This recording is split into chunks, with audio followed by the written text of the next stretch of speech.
ल बुढी माया त गएँ भनेर भोकै बस्ने साथीहरू को हुनुहुन्छ मैले तपाईँहरूलाई मेन्सन गरेर बनाउँदैछु है। बुढी नभए बेला बुढीले खाना बनाइदिए बेला त टेन्सन भन्ने कुरा पनि भएन होइन, मजाले चाहिँ खाइन्छ, आनन्द पनि हुन्छ। बुढी माया त गएपछि कसले बनाउँछ, तपाईँ आफैले बनाउनुहुन्छ। कतिपय साथीहरू त बुढी माया त गएपछि अब घरमा एक्लै भएपछि होइन आज कता खाने होला के खाने होला भनेर टेन्सन गर्ने पनि हुनुहुन्छ नि होइन। कतिपय साथीहरू चाउचाउ खाएर चाहिँ चित्त बुझाउने, भोक मेटाउने होइन, छाक टार्ने। कतिपय साथीहरू चाहिँ बासी खाना खाएर चाहिँ छाक टार्ने पनि हुनुहुन्छ। अल्छी मानेर क्या मेसो नपाएर गर्नु पऱ्यो नि त होइन। ल अब आटो पनि तयार भयो, ट्याक्क चाहिँ बनाए। केशव भाइ पनि उठिसक्नु भयो। अब यसो चाहिँ केशव भाइलाई पनि मेन्सन गरेको छु है मैले। यसो मजाले रोटी बनाइन्छ।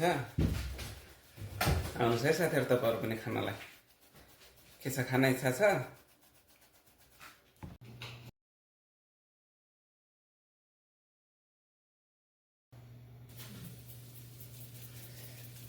ल अब टक्क लाएर रोटी बेलिदिन्छ है मजाले। कस्तो छ साथीहरू, कस्तो छ ल भन्नुहोस् त।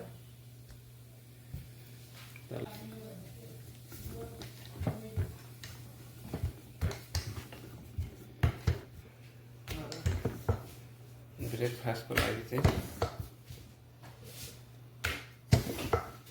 यो खासमा बेल्न चाहिँ ठिक भएन क्या, बेल्न घुम्ने रहेछ क्या, त टक्क दब्ने भयो भने चाहिँ रोटी मजाको हुन्छ त यार। रोटी तयार भयो है।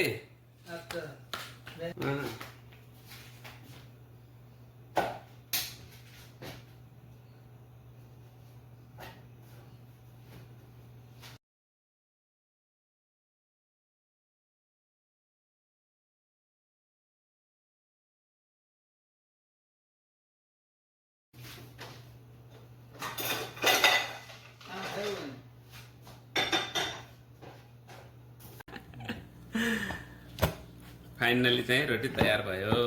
ल है साथीहरू अब चाहिँ खाम। दही खानु त हुन्थ्यो एउटा कराही राख्नु यता छेउमा होइन।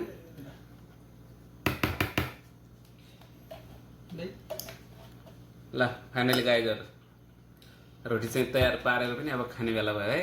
ल हामी सुरु गर्छौँ।